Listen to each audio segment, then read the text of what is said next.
All right, everybody, welcome into the high noon edition of Pugs and Company, heard each and every day, Monday through Friday, noon till, well, whenever we get out of here. That's kind of how I'm going to say it from now on, because we like to shoot for about 2 o'clock. I just spit on the mic. COVID the mic down. Good thing nobody else uses the mic but me. We like to do the show Monday through Friday, noon until about 2 o'clock. And then we have another show that we do at night, although that show has been stabled for a few days because of the holiday season. And I've had my kid and all of that. That's called the Pillow Talk Show. And we do that at 9 o'clock at night. We come back, we do the show at noon, and then we come back at 9 p.m. every night, and we do something called Pillow Talk. So, Pugs, what's the difference between two shows? You just doing the same thing twice a day? No. Very different shows. The first show that we do, this one, High Noon, this is about topics. This is about current events. This is about anything that's trending and people are talking about. The world is abuzz every day, and this is a little cheat sheet for you. We try to give you all the things the world is talking about, buzzing about, prattling on about, whatever it is. We try and give you a quick little thumbnail of what that is. This is from me to you. This is so that you folks can, you don't have to walk around like an idiot bumping into things. You can say, oh, yeah, I heard about that. But here's the problem. You can't do that twice a day. You got to do a little bit of fun. So that's what we do with the Pillow Talk Show at 9 o'clock. That's a little bit more, we make it up as we go. Usually I have other people with me. We talk about sillier things, more long-form conversations, that kind of deal. But this, as I like to say, is utilitarian. This is a utility for you. Each and every day, you can use the High Noon broadcast to get you all caught up on everything that's happening in the news. All right. Well, what is today? It's New Year's Eve.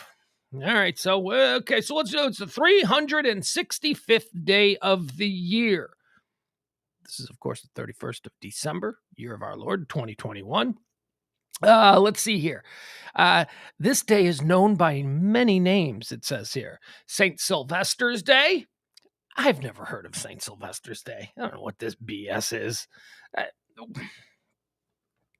Should we click on St. Sylvester's Day and just see what the hell St. Sylvester's Day is? St. Sylvester's Day, also known as Sylvester, or the Feast of St. Sylvester, is the day of the feast of Pope Sylvester I, a saint who served as Pope from 314 to 330. Okay, it doesn't matter. We don't care about that guy. That's, St. Sylvester's Day. We don't need that.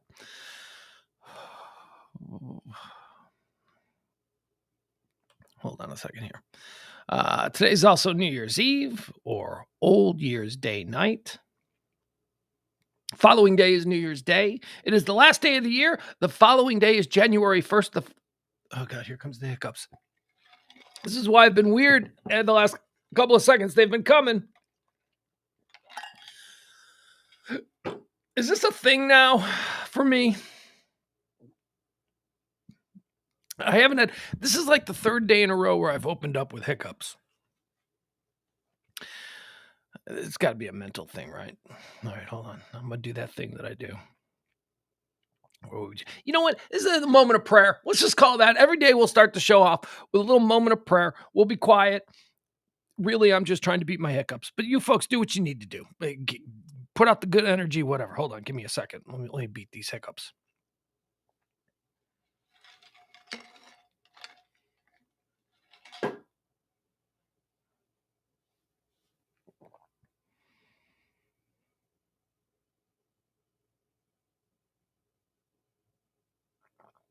Did you hear that? That was something happening. Hey, Byron. Byron says, hello, Pugs. Made a decision on a show tonight.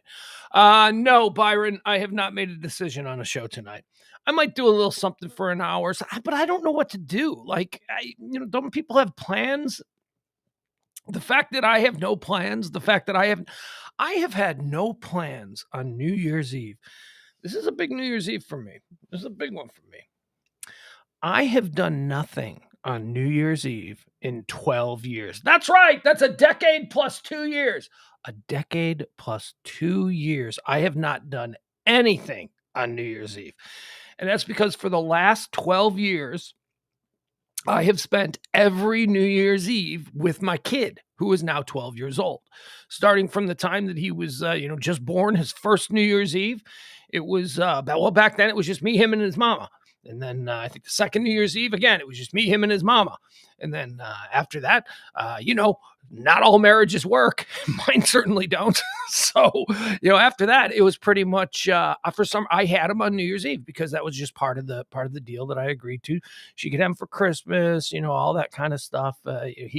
Consistency. I have no problem not having my kid on Christmas. I really don't, because Christmas is important to a kid growing up, and quite frankly, his mom does Christmas better than me, just like a whole family and all that kind of stuff. And so I'm completely cool with him having that. But New Year's was always, I'd get him the day after Christmas, and then we'd do our version of Christmas. So we'd have like 2 Christmases, and I'd keep him through the New Year and a few days after that. And so, New Year's Eve and 4th of July were always our 2 big holidays. And this is the first. I knew this day was coming. I knew it was going to come. I looked at him last year. I looked at him the year before. I looked at him the year before, and I said to myself, this is not going to last forever. There is going to come a New Year's Eve in the not too distant future where this little growing kid is going to have plans, and they aren't going to include hanging out with his dad. And we're here. We're here. He's off. He's got New Year's Eve plans. He can't be with me. Now, it's not like he's going to a party at 12 years old. Although he is kind of, his aunt is getting married, so he is not with me. Pugs. No, I've had friends, like these guys, these militant divorced guys who are in custody arrangements. No, that's too bad. She wanted her nephew there. She should have scheduled her wedding. What an asshole way of looking at this. I mean, a wedding is a special. We'd like to think once in a lifetime event, not always the case, but still, in the moment, it is planned on being a once in a lifetime event. It is a big deal, and he should absolutely be at his aunt's wedding. I'd say, no, but that's not the agreement. Look, our agreement is very fluid. There is nobody being an asshole in the custody situation between me and my kid. Everybody is trying to be cool. Everybody is just getting along. We all take our lumps from time to time in this arrangement, and it's just, you have to be reasonable. So this is the first New Year's that I'm not going to spend with my kid. I don't know what I'm going to do. I'm already completely out of my mind. I'm doing things that I would never do. Folks, you want to know what I did last night? Oh my God. This is a big one for me. This is huge for me. And you people are going to go, no way. But I'm going to go, yep. Last night, for the first time in my life last night, I ate Little Caesars pizza. Oh my God! No, Pugs! You're the pizza snob! You're not supposed to eat Little Caesars or Domino's or Papa John's. Well, I'm sorry, folks. I'm a guy on a budget. I was hungry last night. There was nothing to eat. There just so happens to be a Little Caesars just a couple of blocks from here.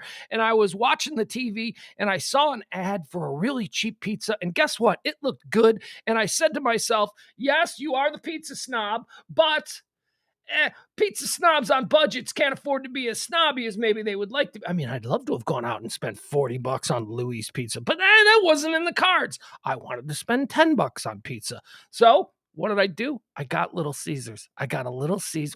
And I'm learning about Little Caesars. I didn't. They only got one size. Is it just one size pizza? That's it?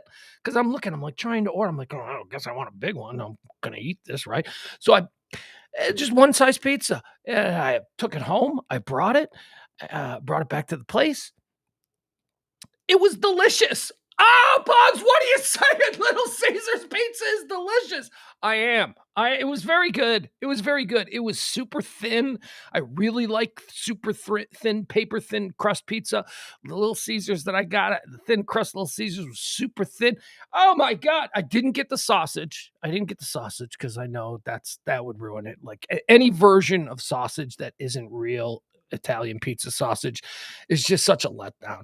And so I got the pepperoni, some onions, and some green peppers, and it was just fine. It was, I know I said it was delicious. Okay, so it wasn't delicious. It was fine. It was good. So that's me. See, I'm totally out of my world right now. I'm eating Little Caesars. I'm spending New Year's Eve without my kid. I don't know what's happening. I can do anything tonight. I'm a loose cannon. All right, let's get back to today. What makes today so cool? Well, it is New Year's Eve, so, that's fun. A lot of people, yeah, that's the other thing about this. You haven't done anything on New Year's Eve in 12 years? I did a whole lot on New Year's Eve between like 15 and 40 something. I did a lot. I had a lot of really great New Year's Eves. And quite frankly, I don't see me topping any of the great New Year's Eves that I've had in the past. So, it's okay. That part of my life was over. Here's the thing. I don't like to drink anymore. Look, I'll have a cocktail. I'll have a social cocktail with people. I'm not one of these people that, whoa, can we meet for coffee instead of a beer? No, I'm not one of those people. You want to meet for a beer? We'll go meet for a beer. I may even suggest it. Let's meet for a beer. We'll meet at night. I'll have a beer.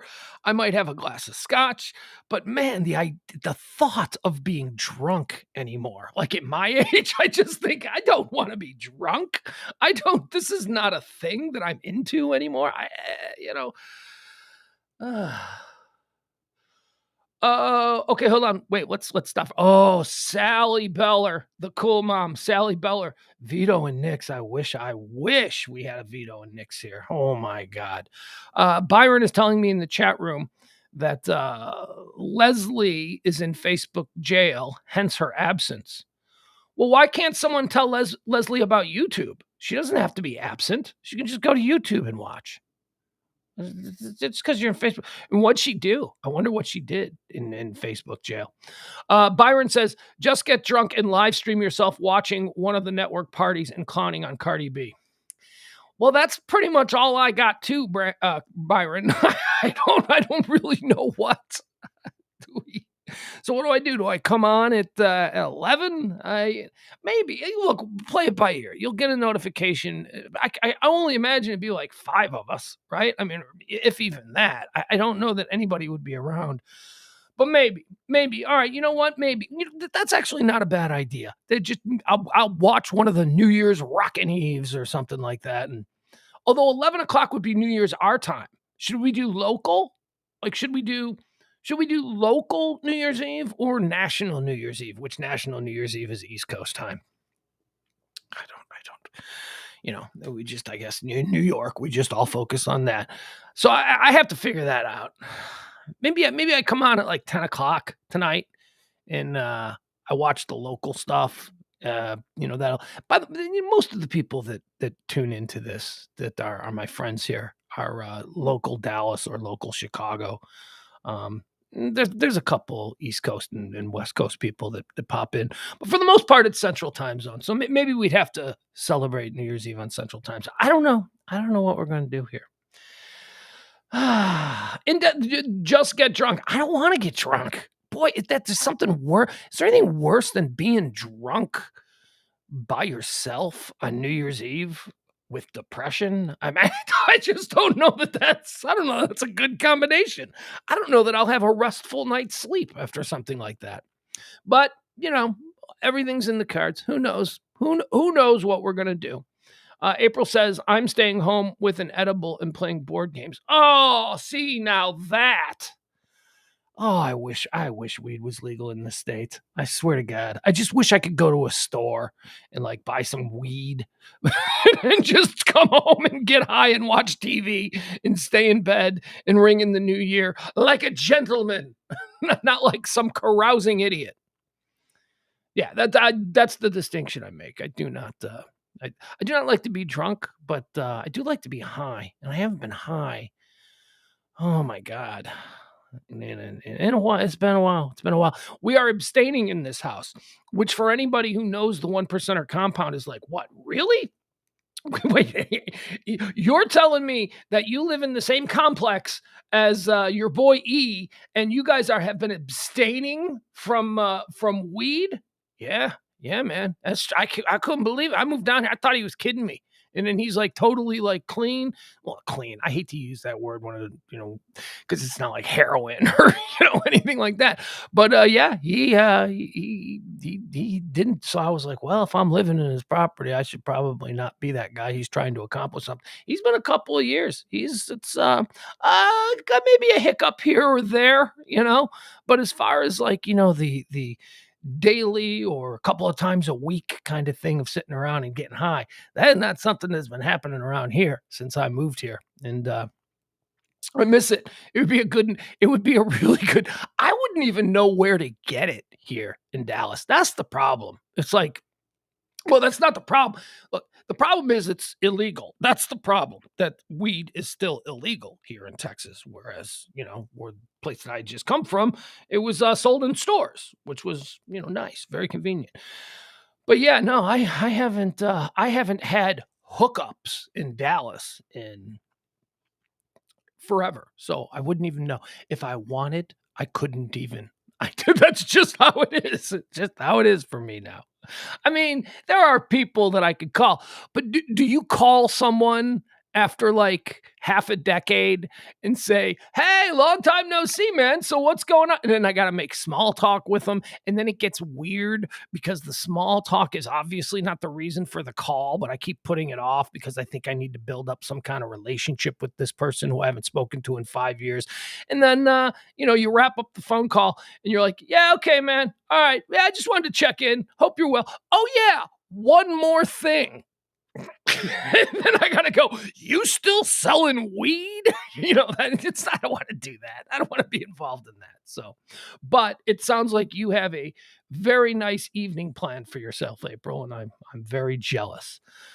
She says, I don't have any hookups either, just some saved from summer Colorado trip. Oh, okay. Great plan, April. Yeah, well, you know what I'm gonna do? I think I'm gonna get rid of these things. It's hard for me. I was going to say I was going to get rid of the Christmas theme on this. Maybe not. Yeah, we don't need to worry about that. By the way, I did beat my hiccups again. Pretty cool, huh? Pretty cool. That's a superpower that I possess. Okay, so my superpowers are always finding something to watch on TV, even when I think there's nothing to watch. Finding a parking spot at malls at Christmas time, although that skill doesn't really seem to be one that's important anymore. Finding a stool at a very crowded bar. That's a superpower. And overcoming my hiccups. That's another superpower I have. All right, let's find out why today is so cool. Today, on this date in 1879, typically we don't go back that far, but this is kind of a monumentous occasion. On this day in 1879, Thomas Edison demonstrates incandescent lighting to the public for the first time in Menlo Park, New Jersey. Flipped the switch. He flipped the switch and we had light. Oh, I mean, that had to have been pretty amazing. You've never seen electric light before, and then all of a sudden you're like, that's pretty cool. So that happened on this day in 1879. On this day in 1907, the very first New Year's Eve celebration is held in Times Square. At that point, it was known as Longacre Square. Longacre Square in Manhattan. 1907 is the first time they did a big New Year's Eve celebration there. I'm not sure what this year's is going to look like because New York has some incredibly restrictive vaccine mandates and all of that kind of stuff. And I think they said they were only going to allow 15,000 people when, normally they have like 100,000 people. I have, no idea. And I'm watching. I'm sorry, I was distracted by something that was on the news. But today in the news is like, nobody's doing news today. It's all, these were the top songs of 2020. These were the top movies of 2021. How about this year in politics, 2021? It's like, you can't tell me there's not news happening. You're just not reporting it. You're just choosing to do fluff stuff. On this day in 1946, President Harry Truman officially proclaims the end of hostilities in World War II.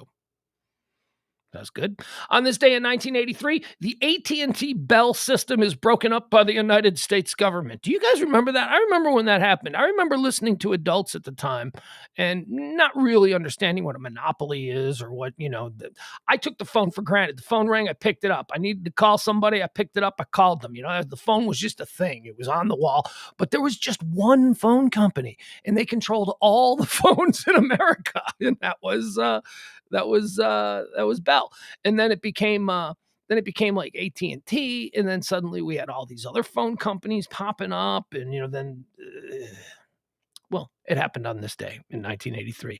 The phone system was broken up into America, and a whole bunch of new phone companies sprouted. On this day in 1991, all official Soviet Union institutions had been ceasing operations by this date. 5 days after the Soviet Union is officially dissolved. So 5 days ago in 1991, the Soviet Union was officially dissolved. And then on this day in 1991, the very last Soviet institution or whatever it was, communist institution, closed its doors, gone fishing. They hung the sign and it was over. That's a strange thing. That's one of the things. In my lifetime, there are a number of moments that I remember where I was. But, being a Cold War child, a Gen Xer, someone who grew up in my formative years were, umbrellaed by the specter of things falling from, we could have died at any moment. It was when I was 10 years old, the missiles are going to fall and we're all going to die. It's going to be over like that. There's going to be no warning. It's the United States and the Soviet Union. It's the good guys and the bad guys. And then, the movies or all The Day After, Testament, all of these movies that were released about what life was going to be like when a war started. It was a big deal, man. I know today there are much more things, horrors that occur in everyday life that seem to be, at least by that measure. But again, I was a 10-year-old worrying about nuclear war. So, what control did I have over that? None. So maybe I felt totally helpless. But today's terrors, school shootings, mall shootings, violence, the end of democracy, those kinds of things, they seem a little bit more manageable than just the chaos of the Cold War. But again, I was 10. I didn't really have a worldview. I didn't really understand how these things worked. But my formative years, boy, I'll tell you, I was afraid of the Soviet Union. And I can remember I was delivering pizzas as a college student, and I was sitting in the bar at the pizza restaurant in the middle of the day. I was working a lunch shift. And it was the day that the people in the Soviet Union rose up and stormed the Soviet, whatever it would be, their Congress and all that. And I remember sitting here watching it, and it was just unbelievable to a kid that was raised in the era that I was raised in, who came up knowing nothing but us versus them, to watch them crumble. It was unthinkable. What do you mean there's no Soviet Union anymore? How can that be? How can there be no Soviet? There's still There's still it's a weird day. And that happened on this day in 1991. It officially ended. The last Soviet institution ceased operations by this date. On this day in 1999, the first president of Russia, Boris Yeltsin, more about Russia, because remember, they went from Soviet Union to Russia. We had to start calling them Russia. The first president, Boris Yeltsin, resigns from office on this day in 1999, paving the way for his successor, Vladimir Putin, who's still there 22, 23 years later. For crying out loud. Hold on, I gotta be right back. I'm sorry. I just knocked the mouse for the computer on the floor. Let me get that. Sit tight, won't you?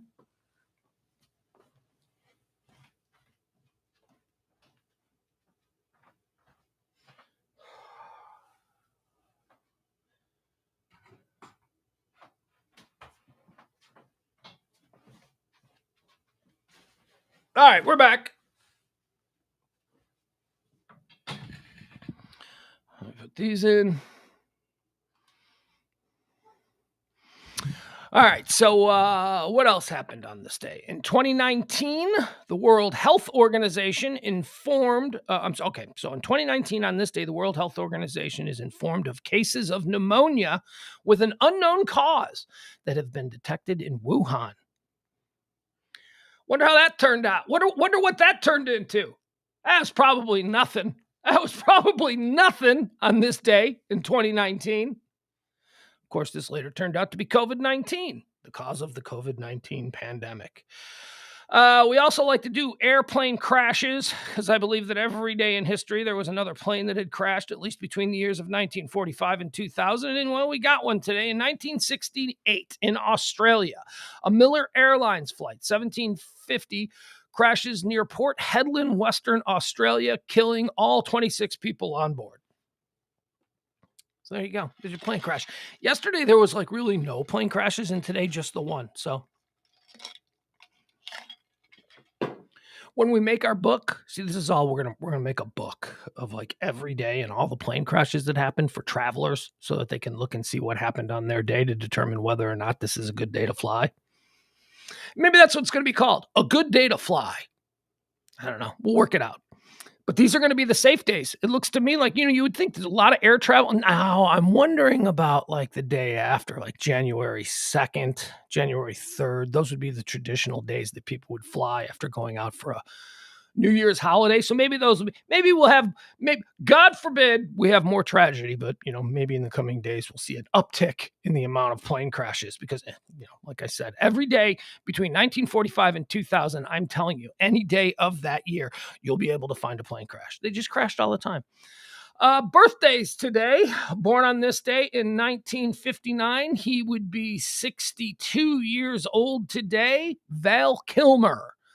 Val Kilmer, ladies and gentlemen. Val Kilmer is an interesting guy. Val Kilmer is an actor who, I suppose I didn't really give much thought to. I mean, he was good in things, right? I spent much of the 80s and 90s confusing Val Kilmer and Nick Cage. They were kind of like the same kind of guy. To me, they played the same sort of roles. It's both of them a little odd.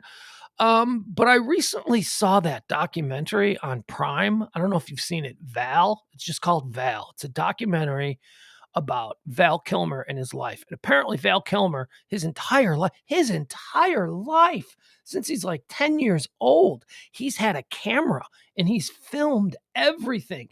And they made this amazing documentary about Val Kilmer's life based on all of this incredible film footage that he filmed, that he himself shot. I mean, it takes everything from him and his family playing as a kid to, through high school. You see him in high school. You see him like in the 80s when he was a part of the Brat Pack, hanging out with buddies like Tom Cruise and Sean Penn and people like that.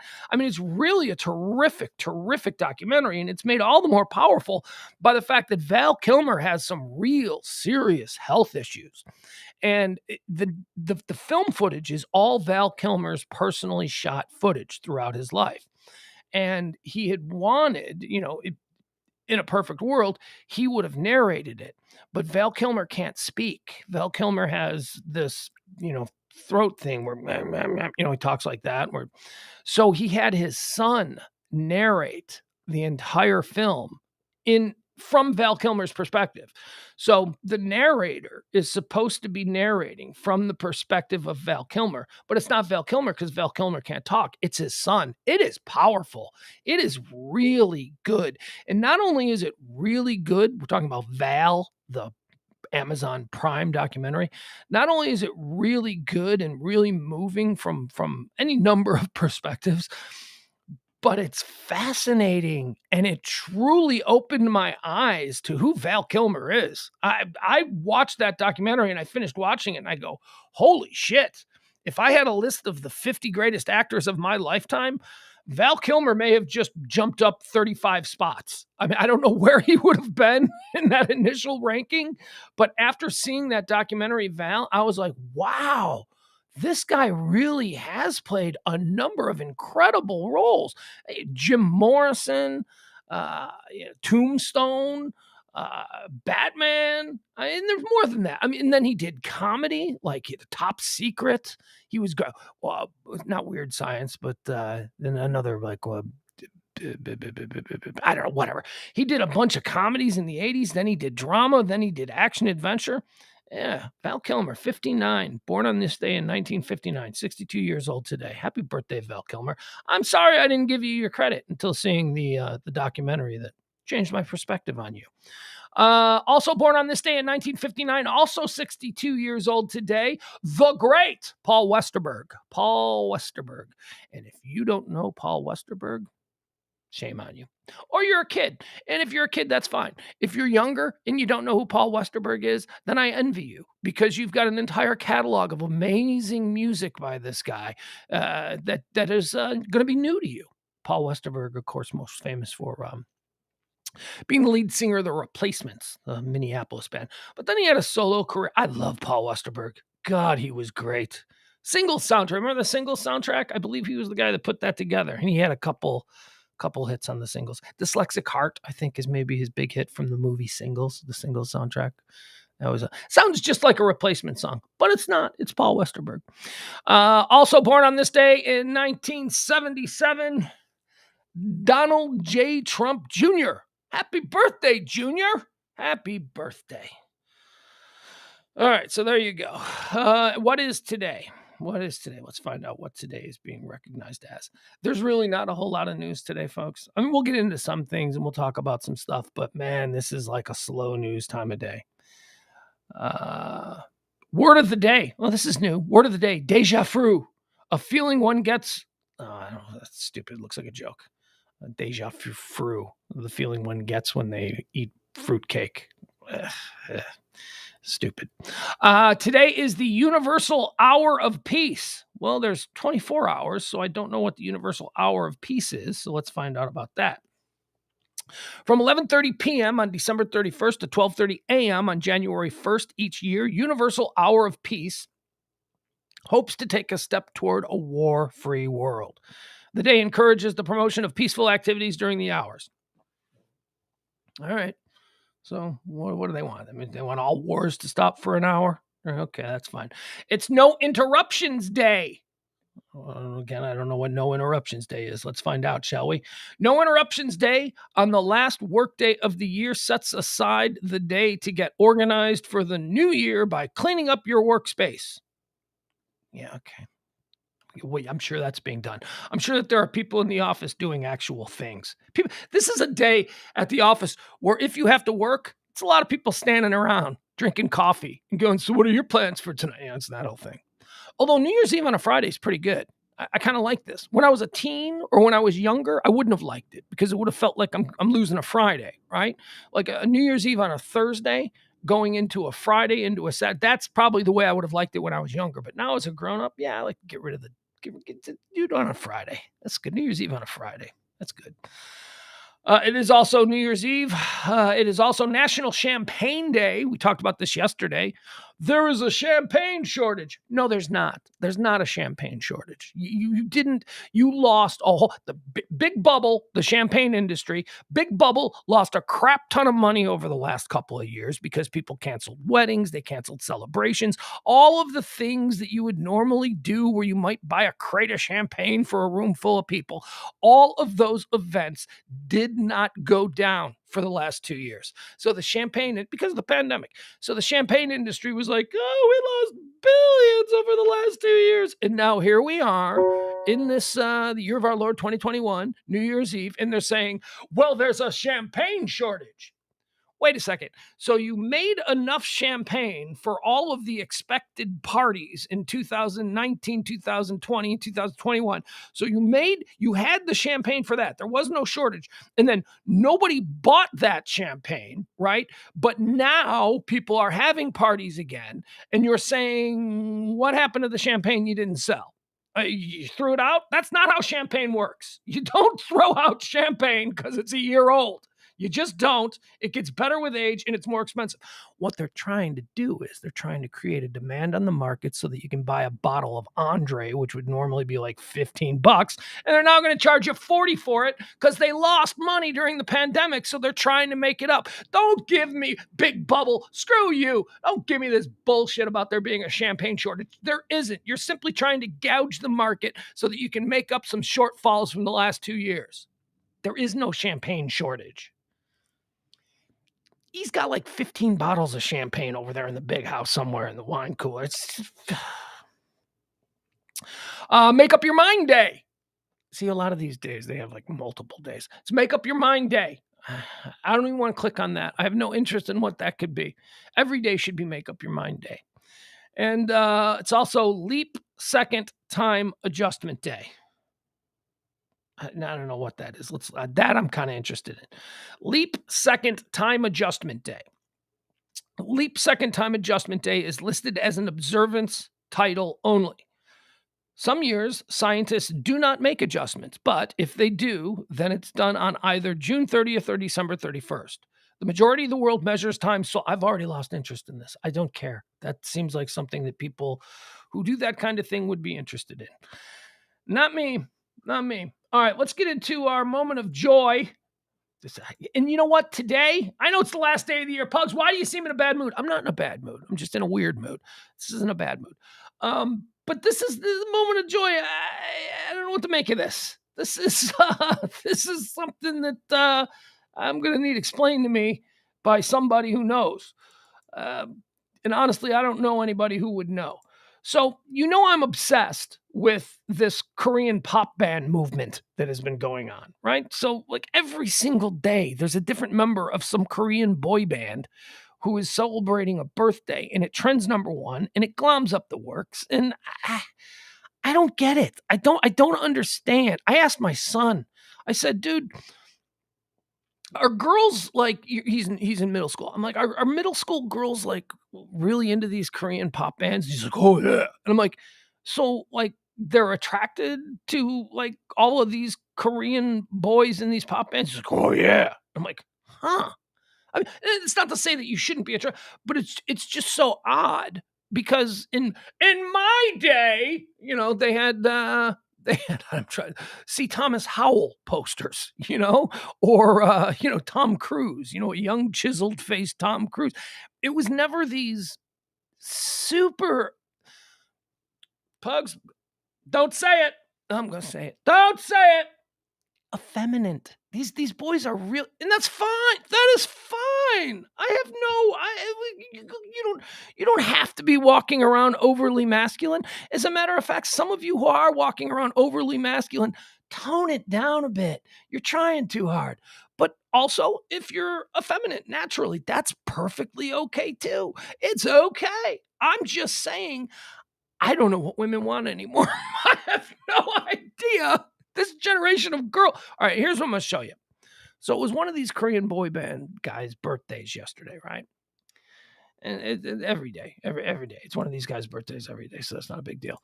But this video went viral, and it was trending around, and I don't know what to make of it. And it's just... even the description, okay? Giggly birthday boy receives kisses. That's the description. Giggly birthday boy. This is someone that women are going crazy for. Can you see it? Do you see the giggly birthday boy? Look at him. Someone explain to me what the hell is going on here, and how is this something that 13-year-old American girls are super attracted to? Watch this. What the hell? Giggly birthday boy.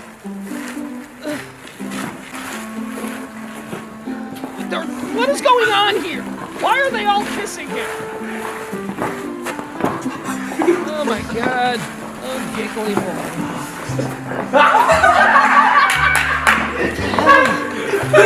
Moment of joy. Hey, he's having fun. Hey, look, that's all that matters. right? Nobody cares. What is that? That wasn't good. 이거 왜 하고 있는지 모르겠다. Not too love. What? They can't be gay? No, they can be gay. They can. Boys can kiss boys. Fine. I'm not getting into that part of it. I don't have a problem with that. Anyone who knows me knows I don't have a problem with that. What I don't understand is how this has become a thing that young American girls find attractive. This is not. What's going on?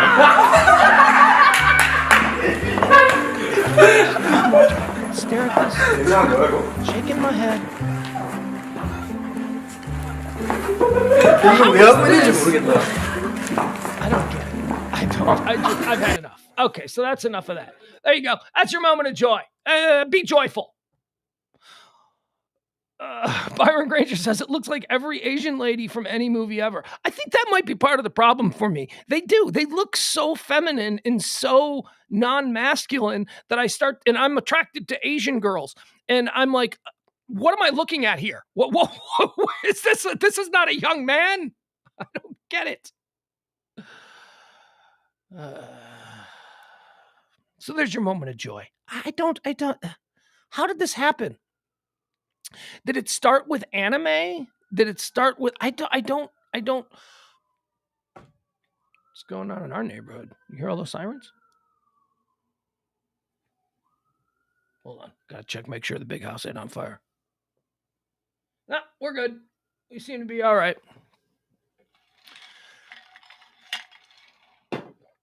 CNN is busy doing the top 10 crime stories of 2021. You see what I just did there? That's how you know you're old. I almost just accidentally said 19 instead of 20. It's like I still think it's the 1900s. All right, so let's get into what is actually trending today.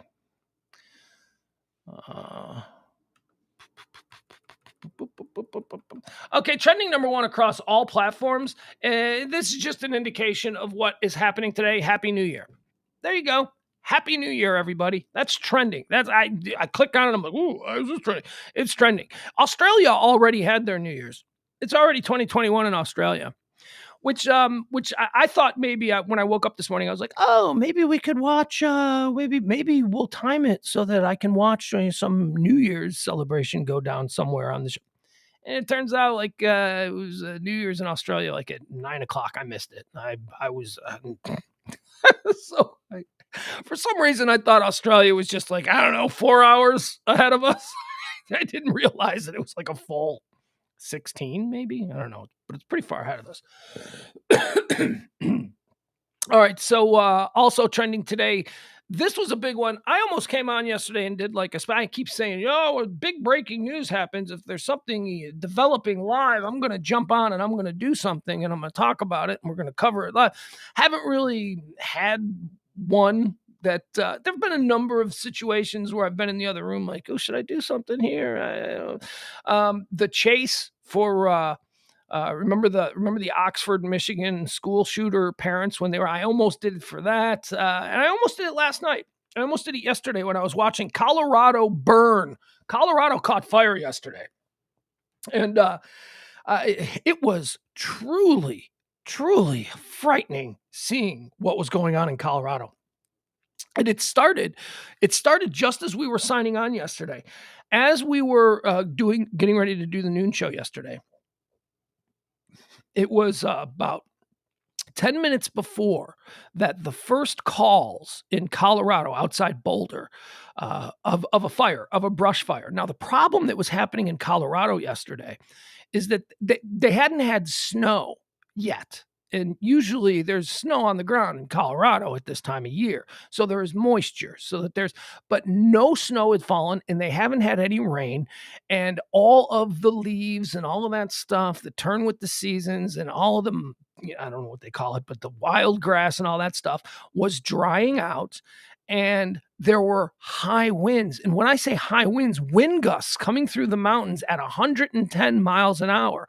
Now, what what happened was these 110-mile-an-hour winds started to knock out electric power lines, and the electric power lines would fall in a field on all of this dry grass and fires started to sprout up all over the Boulder, Colorado area. Now, Boulder is about 20 miles outside of Denver. So, Boulder is its own city, but it's close to another very big city. So for the coverage on this, we got great coverage. All of the local Denver news stations were streaming their coverage live. And I have to tell you, I watched from the time I signed off here at 2:00 yesterday until probably 10:00 at night. I had on one laptop, I just had the live streams from Colorado that I was watching. And they happened so quickly. The first fire was reported just before noon, our time yesterday. And by the time we signed off the air at 2 p.m. yesterday afternoon, the entire state was on fire. Well, not the entire state, the entire area of Boulder, or south of Boulder, I should say. Most specifically, the towns of Superior, Colorado, and Louisville, Colorado, which are just outside of Boulder, where is Boulder, Colorado State, or the University of Colorado? I'm not sure. One of those big colleges are there. And the video was here. I got something for you here. Watch this. Just how horrifying is this? Wildfires. I don't know. That's a scary thing. I mean, it engulfed entire neighborhoods, houses. Remember now, the winds are also blowing in gusts of 70 to 100 miles per hour. So you have flames that are catching fire and then being gusted and thrown, all balls of fire just flying through the air at 100 miles an hour, hitting something, exploding and catching that thing on fire. And then another gust of wind comes and blows that. I mean, it was horrifying. Here, watch this video. This is video of parents who are, I believe this is Superior, Colorado. Yes, that's what this is. Okay, so here, let's watch this. These are families at a Chuck E. Cheese yesterday afternoon with their kids fleeing the Chuck E. Cheese because the fire was bearing down on them. All right, do we have it? Yes, we do. Okay, so watch this. This is horrifying. This is hell. Let's see if we get some sound. All right, so here's the Chuck E. Cheese. These are the parents. They're all, look at outside. That's all smoke from the surrounding area just burning. This is craziness in Chuck E. Cheese. Oh my God. So all these people, where do you go? What do? You get in your car and you just drive into a fire? They're surrounded by fire. Nice to see masks there in Colorado. Now watch this. They can't open the door because of the wind. The wind is too strong.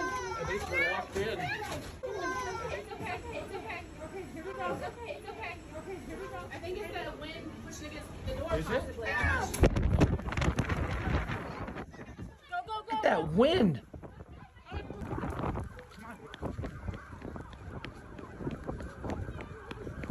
Oh my God, how horrifying is that?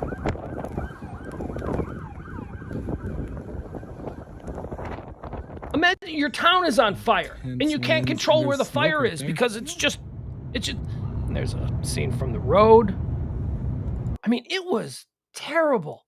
There was a shot that I saw from last night, a helicopter shot of the entire area of just south of Boulder.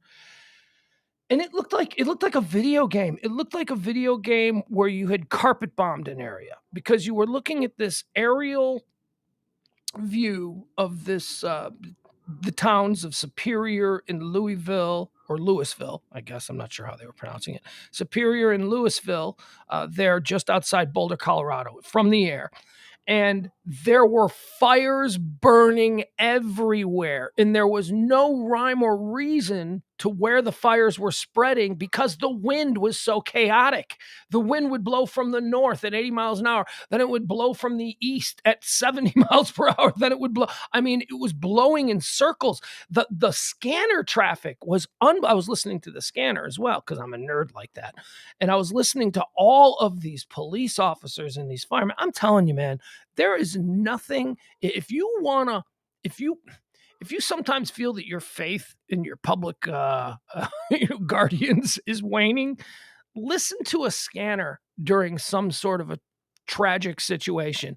Listen to the way these professionals behave. Oh, Pugs, you're sucking up to the cops. I'm not sucking up to the cops. Look, I have very strong feelings about policing, and I have very strong feelings about, how we can maybe change things. I don't have any answers because I'm not that smart, but I do have feelings. I do think that not everything is perfect. I don't just back the blue regardless, but I do back the blue.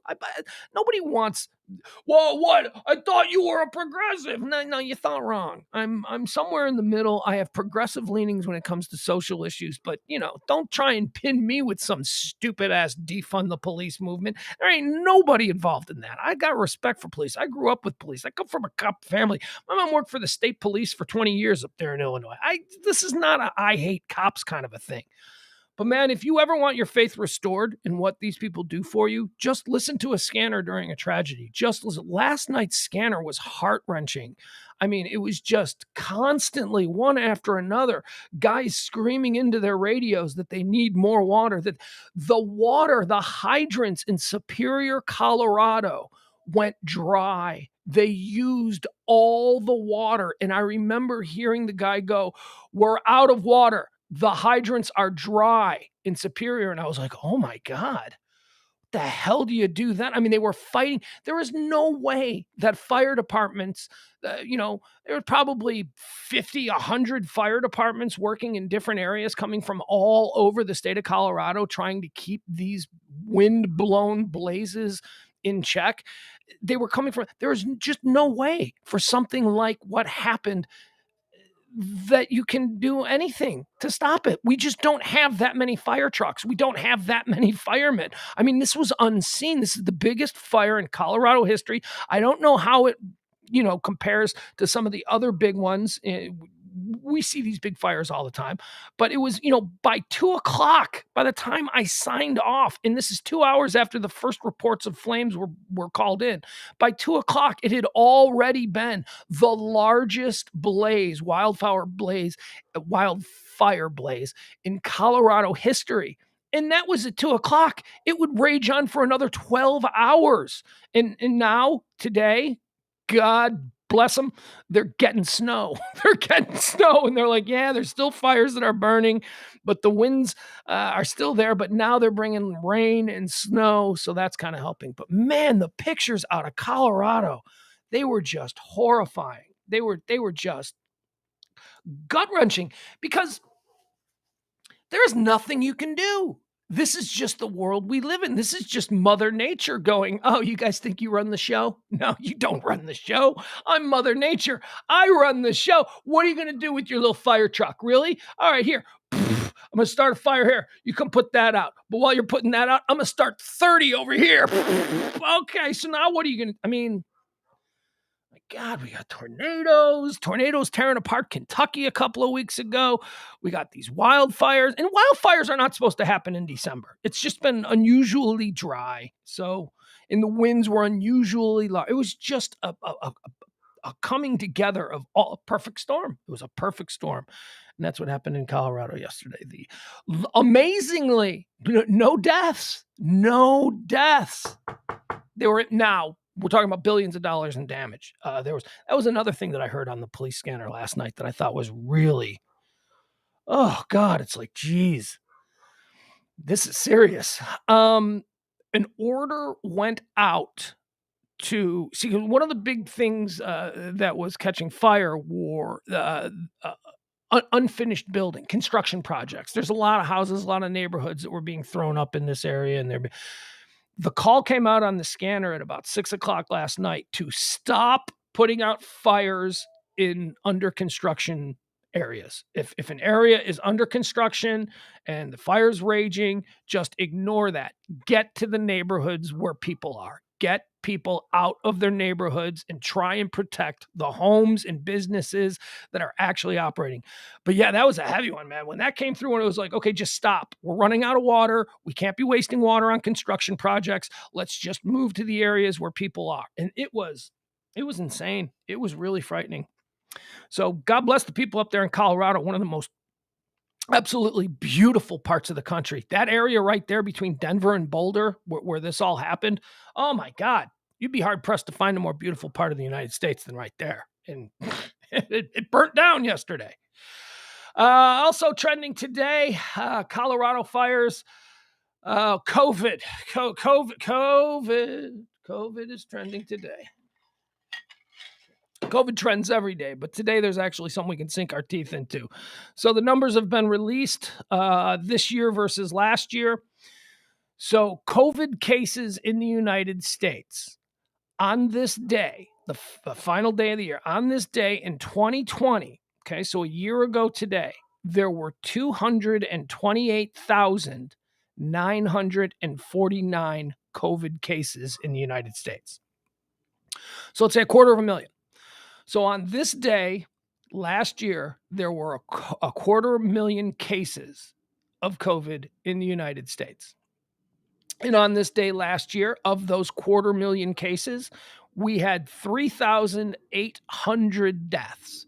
So 3,800 of the 250,000 people who had COVID on this day last year died. Got it? Okay, 250,000 cases on this day last year. This year, there is 600,000 cases. Well, 582, I'm rounding. So there's 600,000 cases in the United States. Remember, last year, on this day, there were only 250,000 cases and 3,800 dead. So 250,000, 3,800 dead a year ago. This day, 600,000 cases, but only 1,300 died yesterday. This is yesterday and today. So they're the numbers for today. So what does that tell us? Okay, so it tells us that this year there are more cases of COVID in the United States with far less, 60, 70% less death. Okay, so there are twice as many cases as COVID and half as many deaths in the United States. Last year, 250,000 cases, 3,800 deaths. This year, 500,000 cases, 1,400 deaths. Okay? Now, what does that tell us? It tells us that people are vaccinated this year. That is what you pull from this. Last year, everybody wasn't vaccinated, and we had 3,800 deaths on 250,000 cases. This year, people are vaccinated, and even though we have twice as many cases, we have half as many deaths. So those are the numbers. Those are the COVID numbers for the last day of the year 2021. That's pretty telling. That's okay. So people are not dying now that everybody's got the not as many people are dying. And isn't that the thing that everybody has been saying about the vax? This isn't a cure. You hear dumb people all the time. Oh, I thought the vax was a vax isn't a cure for anything. A vax is a treatment. This is a treatment. It's a seatbelt. Remember, folks, you put your seatbelt on, you get in a car accident, you're probably not going to die. The seatbelt is there to protect you. It's not there to stop the car accident. The vax doesn't stop you from getting COVID, but it lessens what it's going to do to your body. It takes care of you. It makes sure that you can fight it, that you have the tools. And that's what a seatbelt does. A seatbelt stops you from going through the windshield. That's what the vax does. It stops you from going through the proverbial windshield. And these numbers pretty much bear that out. Remember, last year, only 250,000 COVID cases with 3,800 people dying. This year, 500,000, twice as many COVID cases. And they're saying here in the description that that's due to the Omicron variant, which is far more easily spread. And that's why we have twice as many cases, but more than half less deaths. So there you go. All right. Epstein is trending. Why? Because Jizzface Maxwell, she was trending yesterday, and she was found guilty on the majority of her charges. I think all but one charge. I watched a thing last night on 2020. Actually, it was a 2020 thing. I don't know that it was on 2020 last night. I know that I watched it on Hulu. So, I don't know, could have aired Friday, could have aired last night. I don't know. Pretty interesting. It was didn't know a lot about Jizzface. Oh, and by the way, I do know how to pronounce her name now. It's Ghislaine. Ghislaine. At least that's how her family pronounces it. Well, Ghislaine, which is actually under other circumstances, I could see like a shit ton of little girls being born this year being given the name Ghislaine because it's a pretty name. It sounds like something from King Arthur's stories, Ghislaine, Lady Ghislaine. Ghislaine is a beautiful name. No kid's going to be named Ghislaine. No, there's gonna be no uptick in baby girls named Ghislaine. She's got too much stink on her. That's the problem. You might think it's a beautiful name, but there's too much stink on it. So why is Jeffrey Epstein trending today? Well, because quietly the day after Maxwell was convicted, the prosecutors who are working the case. Remember, Jeffrey Epstein found dead in his jail cell. Jeffrey Epstein was the guy they wanted to get. He was the billionaire perv who was molesting all of these kids. Ghislaine was just his girlfriend who was his pimp. She would go and she would find these girls and she would bring these girls back to him so that he could then molest them or do whatever the hell it was that he did. And I heard last night on the 2020 thing what he did, and it is creepy as hell. Anyway, just so many red flags, so many red flags, but billionaires, people overlook red flags when they get to hang out with billionaires. Just crazy, crazy story. Prosecutors have dropped the case against the guards. Remember when Jeffrey Epstein was found dead? We'll get to the bottom of this. And so they decided that they were going to hold the jail guards who were on duty when he committed suicide. He didn't commit suicide. Something else went on. So they basically arrested and charged the jail guards with whatever. I don't even know what the charges were, but they quietly dropped those charges. Yeah, they're not gonna open that can of worms. We got Ghislaine. Ghislaine is gonna go to jail. She's gonna take the brunt for all of this. And just forget about Jeffrey Epstein. He's dead. The guy's dead. He got what was coming to him. He killed himself. He didn't kill himself. That's the thing. He didn't kill himself. Something went on, and I would like these jail guards put on trial so that we can hear their version of things. But there's probably in my opinion, and I'm not a conspiracy theorist, but the Epstein thing is not a conspiracy. It's obvious. It's something happened there. Something that we're not learning. And it doesn't make it any better learning that the prosecutors have dropped all charges. Yeah, we're not going to open that can of worms. Prosecutors have dropped a case against 2 jail guards accused of sleeping on the job as Epstein died.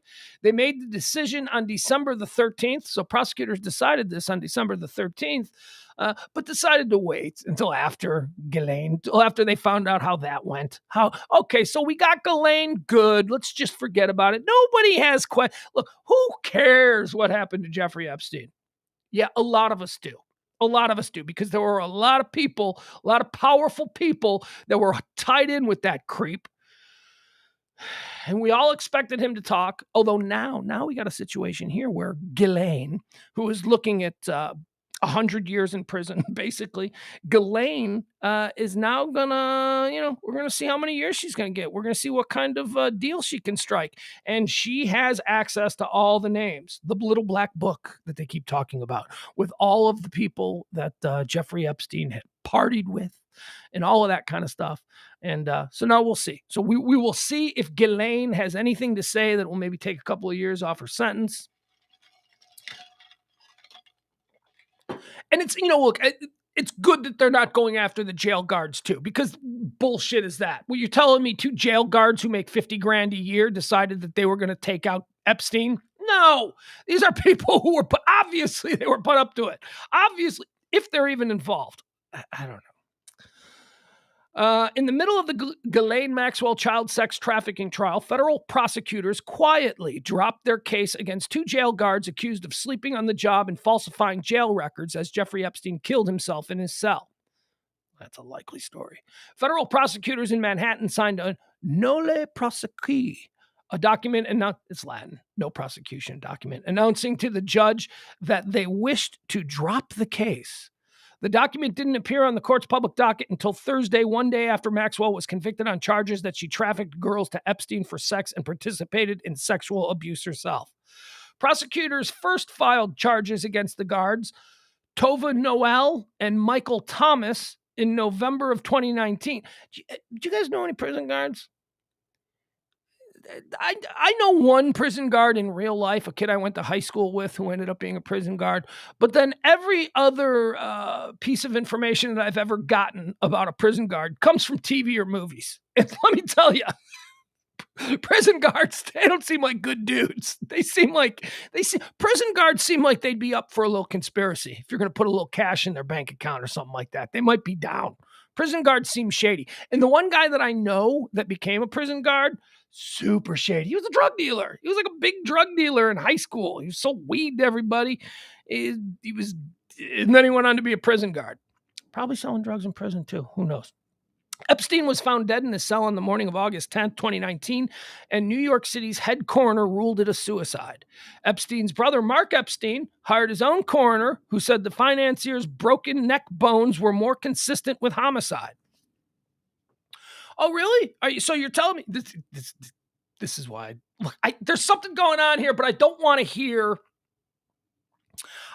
hear from somebody who was independently hired. You pay a guy to be an expert witness for you, a coroner. The coroner does their thing, and you don't like what the coroner says. The coroner in New York said suicide. So you're like, oh, we don't think it's suicide. Let's hire somebody who's going to say it's not suicide. That's how this works. You just pay a guy enough. There are people who make very good livings being expert witnesses for the defense, and they're just willing to sell out or lie or whatever. They'll just say whatever it takes to get that check from the defense. Epstein was found dead in his jail. Epstein's brother, Mark Epstein, hired his own coroner, who said the financier broke neck bones were more consistent with homicide. Noel and Thomas, the two guards, Noel and Thomas pled not guilty to the charges against them for falsifying records. In May of this year, they entered a deferred prosecution agreement where prosecutors agreed not to bring the guards' case to trial until after they finished cooperating with an investigation into the circumstances of Epstein's death. The OIG has yet to release a report in connection with that investigation. A public status conference for the case against Noel and Thomas had been scheduled for December the 16th, but it was canceled on December the 15th without explanation or scheduling of a future meeting. The December 13th no prosecution document said that Noel and Thomas satisfactorily complied with the terms of the non-prosecution agreement and completed community service. It's unclear why the document wasn't made public until December 30th. Well, because they wanted to make sure that they had someone. They wanted to make sure that Ghislaine was convicted. While she was prosecuted in Manhattan, Maxwell has been kept in a federal jail in Brooklyn. The Metropolitan Correction Center in Manhattan was closed in September after years of accusations that the building was in poor condition and had been poorly managed. Representatives for U.S. Attorney's Office for the Southern District of New York, which oversaw the Epstein, Maxwell, Noel, and Thomas cases, declined to comment for the story. Oh, I bet. Yeah, you don't want to talk about this. So there you have it. So, if there was any hope that these guards who were being scapegoated for the passing, and I say passing because I don't know if it was murder or suicide or what, but these guards who have been scapegoated, I thought their trial was going to be interesting. Wanted to hear what their defense was, because apparently they were asleep. Apparently they weren't doing their rounds. Apparently they didn't check to make sure that the video camera, which was trained on this very important inmate. Jeffrey Epstein was in solitary. He was a very important inmate, and they had a camera trained in there. And after he was found dead, they said, let's just go look at the camera. And then they went, oh, we forgot to plug the camera in, or some bullshit. I mean, come on, man. I mean, that's, God, all of these, another thing that you just think cannot happen that we take for granted. Okay, we've got the Malaysian plane crash, right? Or plane disappearance. Never in a million years did I ever think that a passenger plane just loaded with travelers could disappear off flight radar anywhere in America. Before that happened, if you had said to me, plane just disappeared, I'd say that's impossible. They track you all across they have beacons. They know where you are at all times. It's impossible. Well, turned out I was wrong about that. Turned out planes can just disappear. The other thing, what's the other one that I just recently came across? I forgot that I can't. Oh my God, it's gone. Oh yeah, Brian Laundrie. Remember Remember when Brian Laundrie went missing? They were like, I assumed that the police down there in Florida had been keeping a watch on Brian Laundrie as he stayed inside his family's home. And then all of a sudden one day they were like, he gone. And I'm like, what? What do you mean he's gone? I just assumed somebody was watching him. Just like I assumed a jet airliner couldn't disappear. You're telling me that nobody was watching? In this case here, I would have assumed that a high-profile individual like Jeffrey Epstein would have had some sort of special care. And I'm not saying, he gets an extra helping with dinner. I mean, keep an eye on him. Make sure that the video cameras that are in his cell are recording and that we can see what this dude is getting into. I would never in a million years have thought that the cameras trained on a Jeffrey Epstein would not work. But what? Are you kidding? How does that happen? Well, just an unhappy coincidence, I guess. All right, so that's why Epstein is trending today. Here's a weird one. This has been trending since last night. And again, I've never had anything go viral. I mean, I've had things, I think 300, 400, 500 likes, a couple hundred retweets. And I guess by the most entry-level definition of things going viral, that falls, because apparently the definition is anything that's seen, liked, or shared 300 or more times. So I guess by the very definition of that, I have had things go viral. But I'm talking about things like 10,000s, I'm talking about things that really take off. I have no idea. I've been studying the last 10 years trying to figure out how things go viral. What are the things that people react to? And I've monkeyed around with a whole bunch of different things, and I've tried, and I can't do it. I can't figure it out. First of all, people don't share shit. They don't. People don't play on Twitter the way they're supposed to, or Facebook. I can't even get people to share this show. I've said, it's the easiest thing that you can do. When you see it on your Facebook page, just hit forward. Just hit forward and send it to all the people. That's it. It's the easy. It's the least. It is literally the least you can do. It's so easy. And nobody does it. Nobody does it. There's like 5 out of every 10,000 people that understand how social media works, who totally gets that, this is about putting it forward and kicking it to your people. So something went viral last night, and it has been trending in the top 10 on all platforms for almost 24 hours now. I don't know. I guess we're 12, 13, 14. I don't know. I think I first saw it last night at like 7 o'clock. And that is the Beach Boys. The Beach Boys are trending. Why? Well, here's why. And this is why I don't understand. I do not get. There is some calculation. No, you know what? There is no calculation that can be made to determine whether or not something's going to go viral, because this is an amazing example of it. Some woman who's not even a blue check, which, you would assume, when you're a blue check, that means that you're verified and that you're a blue check. People forward your shit all the time. So it's not even a blue check. A woman posted this on Twitter and it went viral. Here's what she posted. My husband is out with a hot take. He says, the Beach Boys are better than the Beatles. Immediately upon hearing this, I was shook. He told me, put it out there in the Twitterverse. I bet I get love. So some woman tweeted that last night, and it has been retweeted 30,000 times. It has been, there are tens of thousands and thousands of people who are commenting on this. That went viral. Once again, my husband is out with a hot take. The Beach Boys are better than the Beatles. Immediately upon hearing this, I was shook. He told me, put it out in the Twitterverse. I bet I get love. So that's why the Beach Boys are trending, because there's a lot of people who are arguing, back and forth now about the Beatles, the Beach Boys. First of all, I'm a fan of both the Beatles and the Beach Boys. I'm not so much a fan of the Beach Boys as I am a fan of Brian Wilson. But Brian Wilson is a member of the Beach Boys who could have been a member of the Beatles.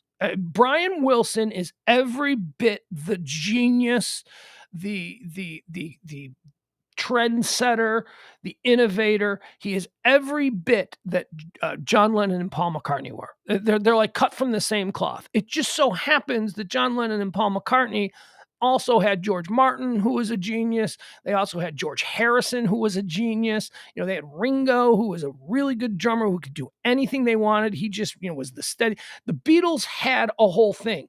The Beach Boys had a bunch of dumbasses and a genius. That's the difference. So, when people say the Beach Boys are better than the Beatles, man, Brian Wilson stopped touring with the Beach Boys back in the late 60s, I think, maybe mid 60s. He stopped touring with them. His whole deal was, all right, you guys go out and play the songs, and I will sit in a studio and I will create the music. I will create the music. I will record the music for the albums. I will play all the instruments. I will sing all the parts.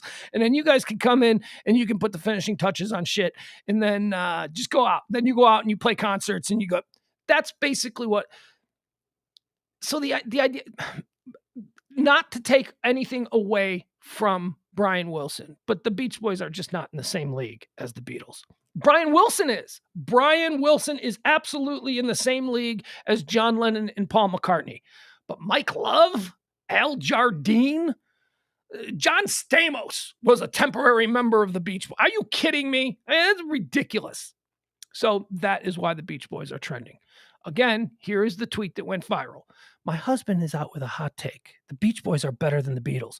Your husband's an idiot. Your husband is a dummy who doesn't really think deeply or experience music or art in a way that, maybe true lovers of music would, because that's just a stupid.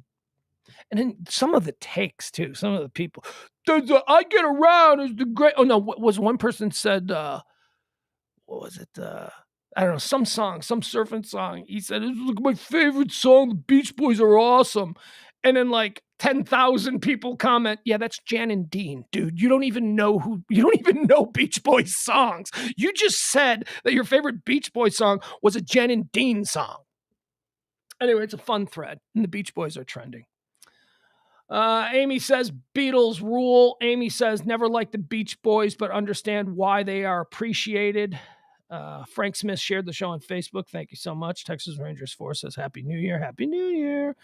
Amy Rock, never liked the Beach Boys, but understand why they are appreciated. I never liked the Beach Boys either until I was much older. And I was not much older, but in my 20s. It took me into my 20s. Actually, it was college to discover the album Pet Sounds. And that is Pet Sounds is every bit as cool, every bit as innovative, every bit as psychedelic and awesome as just about anything that the Beatles did. And that was Brian Wilson's masterwork.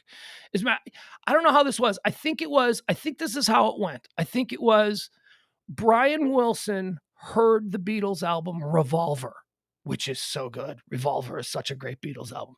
So Brian Wilson heard Revolver and he was shook. He was devastated by the album Revolver. He listened to Revolver and Brian Wilson has some serious mental and emotional issues. Like he's not, he's got troubles. Brian Wilson heard the Revolver album by the Beatles and it sent him into a tailspin. He couldn't believe what the Beatles were doing. He was so blown away by how incredible the Revolver album was that he went and he locked himself in a studio and just spent not the rest of his days, but he just immediately went to work on the album Pet Sounds. And it just took him forever to create it. And this was his answer to Revolver. He heard Revolver and he said, okay, I got to step up my game because that's the high bar right now for what we can do with music. So let me work on something and let me put something out there that is inspired by Revolver, but will be better than Revolver. And he puts out Pet Sounds. And the entire music world goes, holy shit. This Pet Sounds is an amazing album. And then across the pond, Paul McCartney, as the story goes, popped on Pet Sounds for the first time and did the exact same thing that Brian Wilson did after hearing Revolver. Paul McCartney emotionally crashed. He heard Pet Sounds and he went, oh my God, what am I doing here? This is bad. This is bad for me. This guy is obviously better than me. Okay, I got to get my game face on. And Paul went in a room and did Sgt. Pepper. So it was like this kind of, they were challenging each other with each album. And by that point, after Sgt. Pepper, Brian Wilson just basically went, yeah, I'm done. I tap. I can't compete anymore. I gave you Pet Sounds. And, and then for years and years, there were all kinds of terrible, terrible stories about Brian Wilson and all of his mental issues and all the things that he went through. He's a damaged guy, man. There is a documentary that is out right now on, is it HBO Max? I don't know what it is, but it's about Brian Wilson now. And some Rolling Stone writer just hangs out with Brian Wilson, drives around with him, goes and visits all the old sites. And Brian Wilson is like,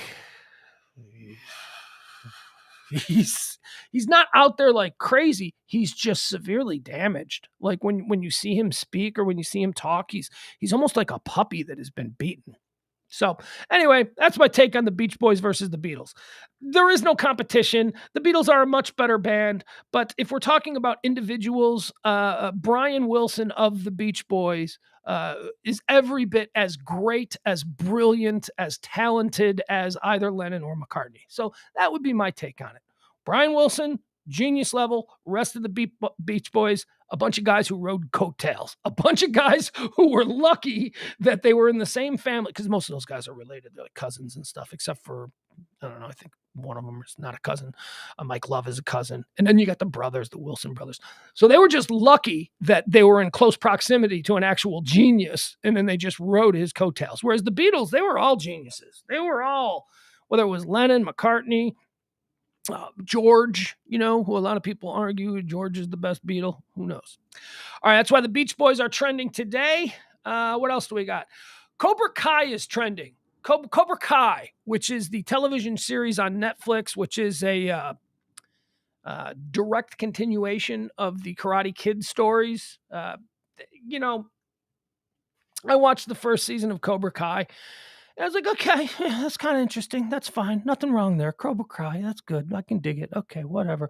And I never went back. I never saw the next season or I don't even know what season they're on now. So obviously I enjoyed it, but not like I enjoy, I don't know, some of the other shows. And to that end, something else that is trending today, this is a Twitter trend. This isn't trending anywhere else, but it's a thread, 10 shows to know me.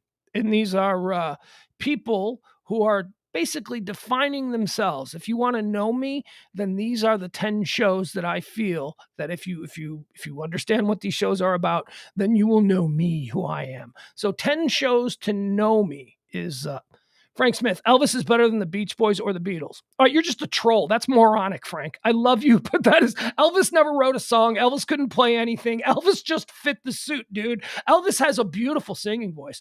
I heard just the other day something that was going around on Twitter, which was Suspicious Minds by Elvis, like in the late 60s, him playing in concert. And it was just an isolation on Elvis Presley's voice. It was all the music was stripped away, and it was just an ISO on Elvis Presley's voice singing Suspicious Minds. And it was beautiful. A lot of these times when they ISO the vocals, you're like, oh my God, that sounds terrible. Oh my God, that guy's awful. No, man. I mean, I've always admitted that Elvis Presley has an incredibly beautiful singing voice. But when you hear the ISO of him just singing Suspicious Minds, woo, it really comes. Woo, that boy could sing. That boy had a way about him. But don't even. Come on, Frank. Better. Define better. By what? By you just prefer it? That's fine. I'll accept that. If you just prefer that, that's fine. That's you. I have no right to argue with you on that. But better? Elvis didn't play an instrument. Elvis didn't write music. Elvis didn't read music. Elvis didn't do anything that Colonel Tom Parker didn't order him to do. We cannot compare. The comparison would be Elvis or Buddy Holly. And even there, you lose because Buddy Holly did all of that stuff better than Elvis. Except maybe the singing. I don't think Buddy Holly sang better than Elvis. Elvis could sing, man. Elvis could sing, and Elvis was charismatic, and Elvis could put on a show. He was a showman, all of that stuff. But Elvis wasn't an artist in the way that either Brian Wilson or any of the Beatles are. He's not a creative. Elvis was just a good-looking guy with a beautiful voice who fit the suit. That's all. He fit the suit. They needed a good-looking white guy to play black music so that all the white teenagers would start to, do the rock and roll thing. And that's all he was. That's all he was. Once again, the three most overrated icons in American history: John Wayne, Bob Hope, Elvis Presley. Take that to the bank. The three most overrated icons, and I admit they're icons. The three most overrated icons in American history: John Wayne couldn't act. John Wayne was a terrible, terrible actor. Bob Hope. What does Bob Hope do? Is Bob Hope a comedian? Is Bob Hope an actor? Bob Hope was just a master of ceremonies. Bob Hope was just a guy who came out and introduced. What? That makes you Bob Hope? That makes you one of the most famous people in American entertainment history? Huh? And Elvis Presley. We've already covered the Elvis Presley stuff. All right. So, sorry, I didn't mean to get distracted by Frank. I love you, Frank. And there's nothing wrong with you personally preferring Elvis Presley over the Beach Boys and the Beatles. It means I don't want to be in a long car ride with you listening to your music. That's what that means. But that's all it means. Anything else is just, hey man, music is all relative to the individual. We attach sentimental value to songs that we heard growing up. So you may love something that other people just think is terrible, but you love it because it reminds you of a time or a thing or a place or a person, and that holds sentimental connectivity with your soul. So that's fine. That's what I mean about music being relative. But don't bring this. Elvis is better than the Beatles and the Don't even. Okay. So the 10 shows to know me before we were so rudely distracted. 10 shows to know me. Here you go. So I participated in this as well. A lot of people, tens of thousands of people are just all putting their shows up. So here, 10 shows to know me. You want to know me? You want to know who I am? Here are my shows. Here are 10 shows to know me. 1, Succession. 2, Peaky Blinders. 3, It's Always Sunny in Philadelphia. 4, The Sopranos. 5, Battlestar Galactica. 6, The Boys. 7, The Good Place. 8, The Larry Sanders Show. 9, Billions. 10, Seinfeld. There you go. 10 shows to know me. 10 shows to know me. You want to know who I am? You watch all of those shows, full complete series runs, and you still won't know me because I'm a very, very complicated individual. Kirk Cousins is trending. Kirk Cousins, quarterback for the Minnesota Vikings. He is trending because he is out. He is unvaxxed, and he has the corona. So he is out. Big game against the Packers.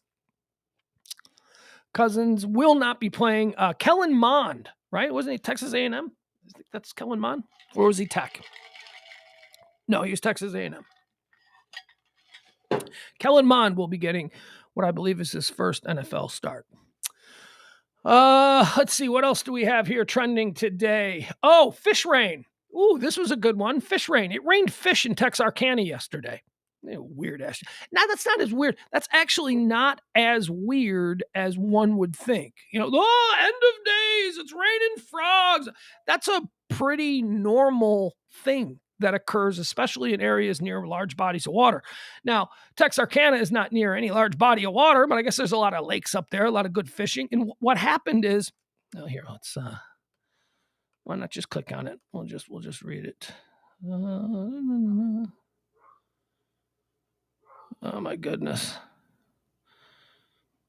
This is just a video. And never mind, we don't need to see it. Just a video of a woman walking outside her house in Texarkana, and there's the streets aren't filled with fish. There's not like fish flopping around all over the street, but there's there's like 3 or 4 fish. She has to walk about 15 yards in between them. She's like, there's one right there, and there's one right there. What happens is, when winds and sometimes tornadoes or water spouts that occur over bodies of water, they spin up everything that's in the water. And sometimes little tiny fish or amphibians, frogs or whatever, they get sucked up in the spout, and then the spout goes up into the air, and then suddenly you've got all of these fish, and they get blown around, and you're driving down the street, and you fish hits your windshield. It's not end of days. It does not mean Armageddon is coming. It's not one of the plagues or anything like that. It's just nature. It's just Mother Nature dicking around. It's just her having a little fun. That's why that happens. But it happened last night or yesterday afternoon, I should say. It happened in Texarkana. Like, this happens a lot in like Florida and stuff, but Texarkana, again, I don't know the large body of water that would have created a water spout, but hey, whatever. Maybe it is end of days. What do I know? Let's see here. Also trending today. Let's see what we got. Okay. So there are two things trending today that I just laughed about because, man, I haven't. Does the name Guy Lombardo mean anything to you? Guy Lombardo is trending today.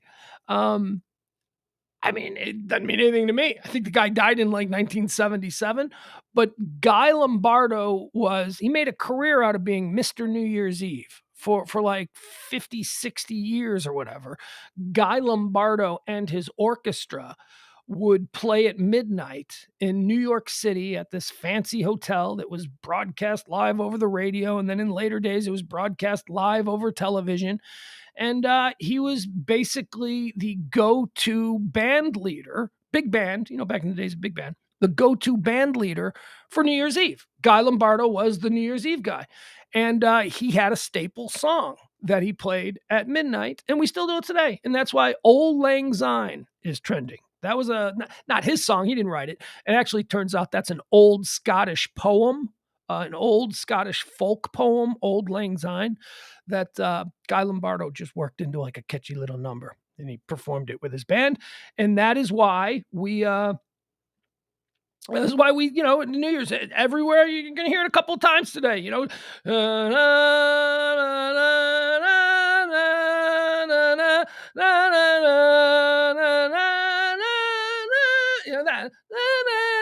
get it. You've heard it. That's Old Lang Syne. But that was this Guy Lombardo guy. He started doing that as a tradition, and here we are. He's been dead for like 50 years, and we're still doing Old Lang Syne.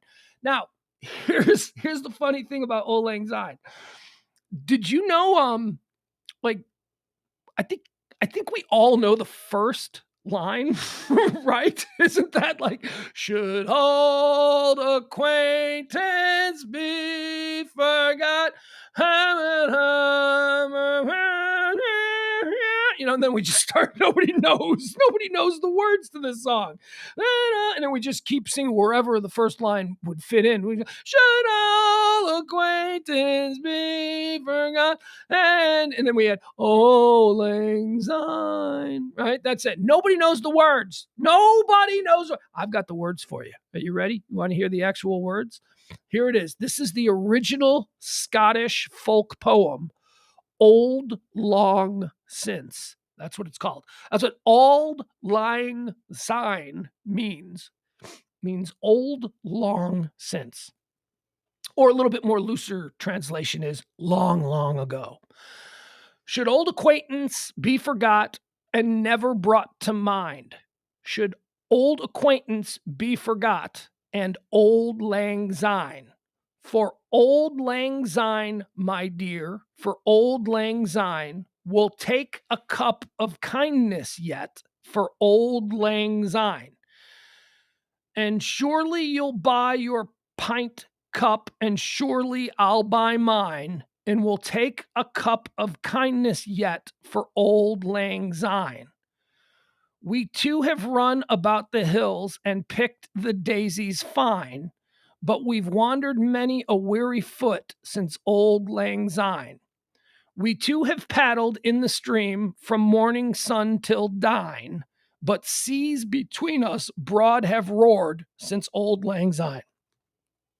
There you go. Print those out, hand them out to all the people at your party, and sing the song for right once. It's one of those songs, it's like when I would go to church, long time ago. Boy, Pugs, how about something from this millennium? Well, when I used to go to church, when I was a kid, I used to do this thing, and very similar to what I think happens with Old Lang Syne when people sing it. Isn't that funny, too? It's a song everybody's expected to sing. All right, everybody everybody sing along. Like nobody knows the words. It's just da, da, da, da. But in church as a youngster, I recognized something, a way to be able, because I didn't know what was saying. I didn't know like what the what are we supposed to be repeating here? What prayers are we saying? So I didn't say, I would just mumble, like, because everyone in the church would be like, like that. So I would just stand up and I would just do that. But the trick was the S's. So I would go like this, even though I didn't know what I was saying in church, I would just try and participate. So I'd go,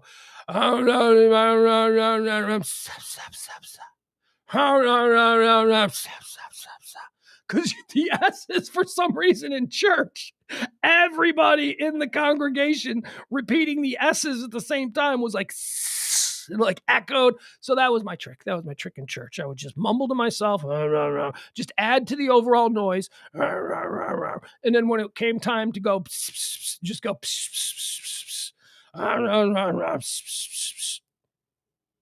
Then we're done. We're out of there. I didn't have to memorize anything. I didn't have to read anything. Whatever. People start going in church. I start going in church, and we're good. Let's get out of here. Let's watch a football game. It's Sunday. What are we doing? What are we doing here with all these lame people? Let's go to a bar and watch football, Grandpa.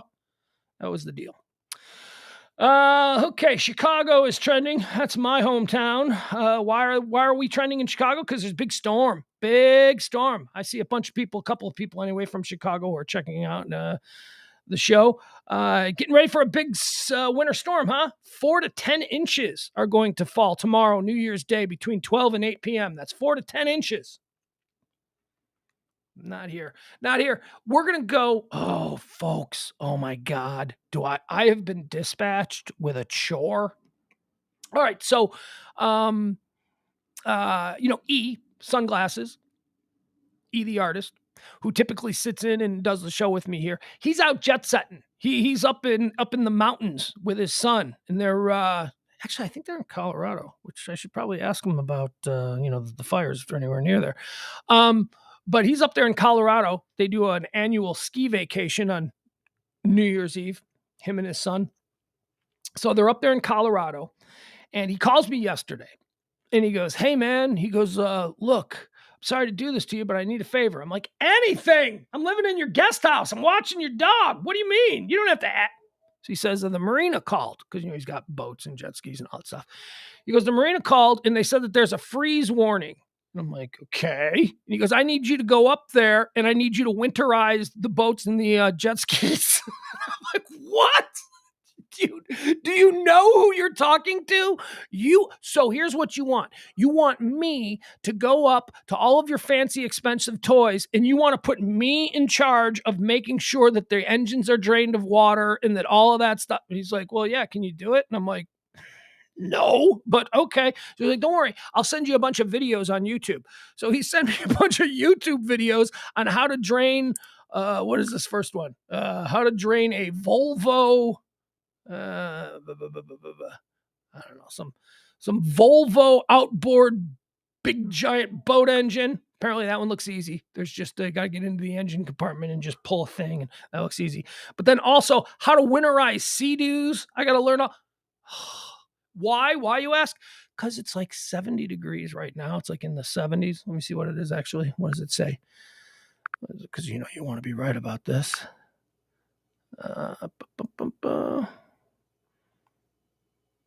Jesus, it's just going to take forever. It says, at any rate, it's like 70-something degrees now, and it's going to go down to the 20s by tomorrow evening. So that means tomorrow afternoon, I got to wake up and I got to go out to the marina. Happily, I do this for him. He's my boy. I need some help. That's what I'm here for. I'm happily going to go do it. But man, I'm nervous. Hey, any of you guys know about boats? Maybe you could meet me there. I don't know. Hit me up. Slide into my DMs if you know about boats and you think you might be able to help me drain the engines on a boat. 72 degrees. All right, I got 72 degrees right now. So that's what I got to do. So getting a bunch of snow in Chicago, and here we're going to go down from the 80s just the other day to into the 20s tomorrow. So that's totally normal. Just a 60-degree temperature drop in 36 hours. Totally normal. Not a big deal. Move along. Nothing to see here. Also trending today, we've got Hoppin' John. I didn't know what that was. Hoppin' John is trending. I didn't know what it was. So I went, okay. I honestly thought it was maybe a rapper. I thought maybe Hoppin' John was a rapper. I don't know. I don't know. Maybe a wrestler. I don't know. When I don't recognize a name, I assume it's K-pop, wrestling, or hip hop, some new kind of hip hop that I don't know. But Hoppin' John, as it turns out, is a traditional New Year's Eve meal. Now, being a little silly here, I've heard of it and I've actually had it, but it wasn't called Hoppin' John when I had it. So here's what it is. So I found this list here. These are all traditional foods.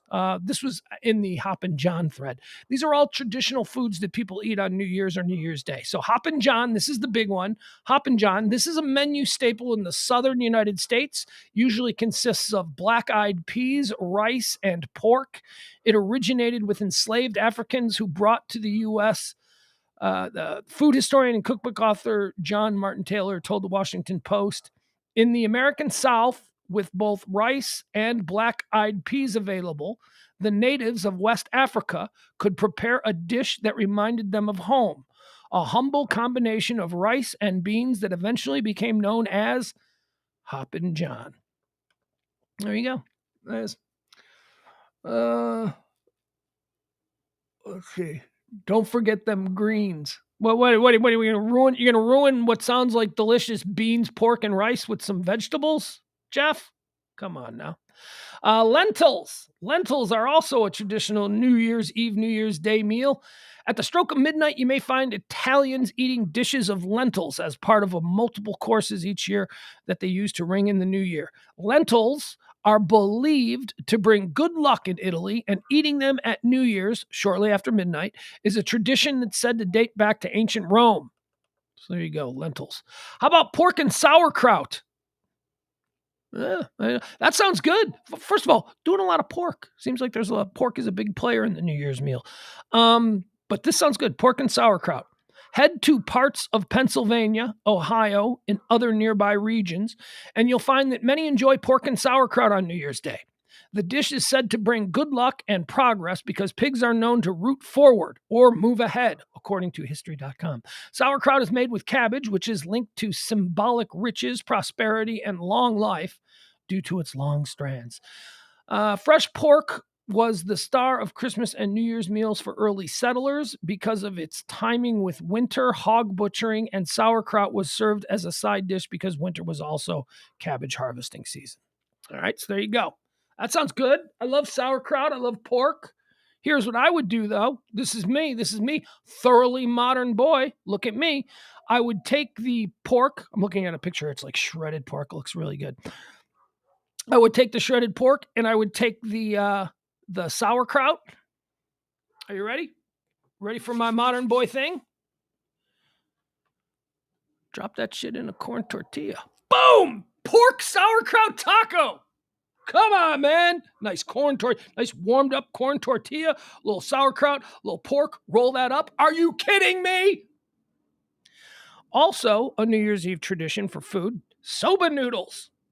I don't know what this is. What are Soba Noodles? Ringing in the year with Toshikoshi Soba, a soup with buckwheat, is meant to symbolize moving from one year into the next with good wishes. The dish is a long-time New Year's Eve tradition in Japan and is now practiced in many parts of the world, including all over the United States.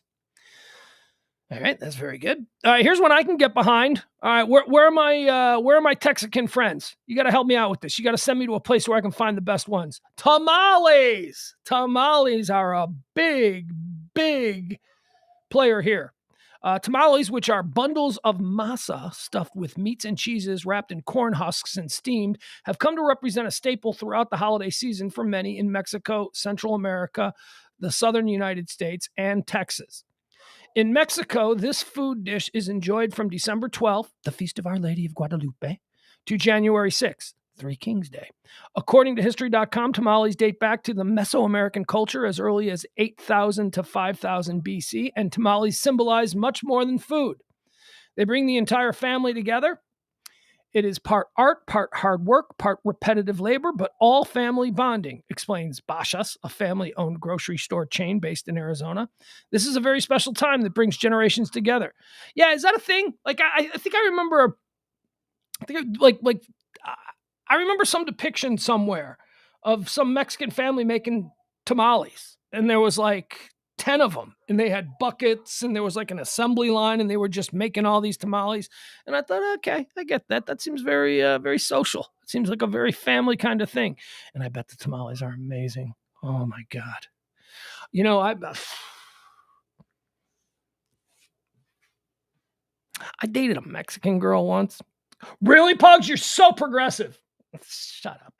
No, she was beautiful, and she was funny, and she was smart, and I enjoyed her. And she just happened to be Mexican, and her parents were from Mexico, and she's a Texican. She grew up in Texas. She's like, however, she could cook some food, boy. She could cook some food.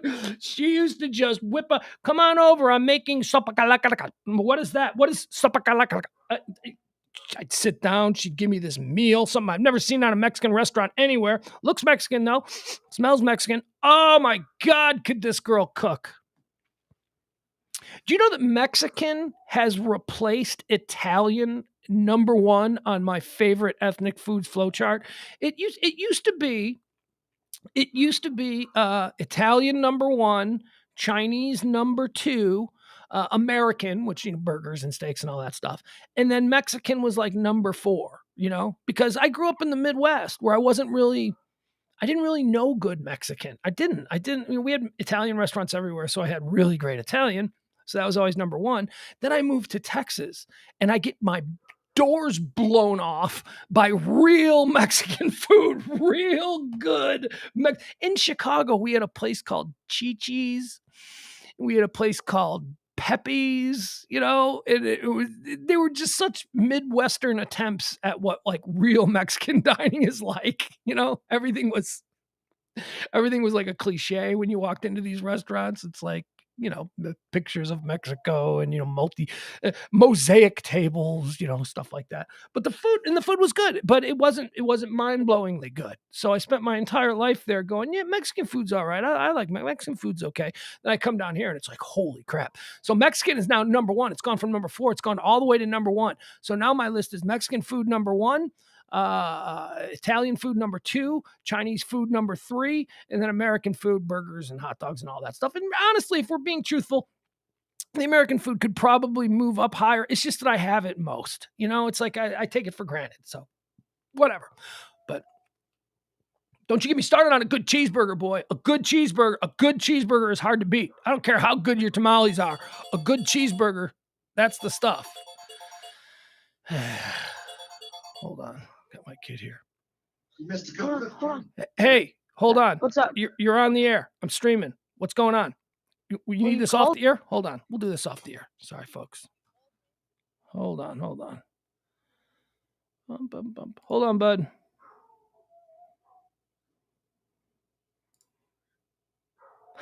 Look at that. I got a thing. Okay.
And we're back. All right. I don't know if any of that was made it on the air or not. I don't know. My kid is, like I said, this is the first New Year's where we're not spending together. So he knows that he knows that I do this between noon and 2, and he knows what he was doing, and I think he was trying to barge his way onto the show. he knows what I'm doing for another 10 minutes, but I don't want him on the show. Let's see here. Albert says, didn't Sybil's family make tamales when she was younger too? I don't know. I bet. I don't know. Pork tortilla, sauerkraut, and tortilla sounds great. Doesn't it, Frank? I know. You take pork, you take sauerkraut, and you just put it in a tortilla. That's amazing. Now I want tamales. Okay, also something that people eat on New Year's Eve, 12 lucky grapes. This is stupid, right? In Spain and parts of Latin America, a tradition of scarfing down 12 grapes at the stroke of midnight, one for each chime of the clock, will bring good luck in the coming year. What are you people crazy? That doesn't sound right. That doesn't sound normal. That doesn't sound legit. Okay, what do we have here? David Lee Roth is trending. A couple more David Lee Roth. Like I said, it's not a big news day. David Lee Roth is trending because he is canceled. See, I didn't realize this. Here, let me pull this stuff for you. David Lee Roth has apparently announced that he is retiring, that he is no longer going to be performing, and that nothing's going to drag him back or whatever. How old is Dave? Is he like in his early 60s? I don't know. So he's got this couple of shows that were planned for the Hard Rock Cafe there in Vegas, New Year's Eve being one of them, and he has canceled them. He has canceled all of the shows due to the outbreak of COVID. David Lee Roth, let's see, Van Halen from it abruptly announces retirement, refuses to explain why. David Lee Roth cancels 2 farewell shows. Refunds will be automatically processed and ticket holders will be notified directly. David Lee Roth's New Year's Eve and New Year's Day shows in Las Vegas have been canceled, reportedly due to COVID-19 related concerns. Here is the announcement that went out. Due to unforeseen circumstances related to COVID and out of an abundance of caution for those working and attending the shows, the David Lee Roth performances scheduled for December 31st, 2021 and January 1st, 2022 have been canceled. Refunds will be automatically processed and ticket holders will be notified. Now, I don't know. These were supposed to be his final shows. So I don't know if 67. Wow. DLR is 67, 70-year-old guy. Look at that. So there you go. There's that. Is that breaking? I was just reading about her today. Hold on. We got some breaking news here. I want to get one last thing in here about David Lee Roth.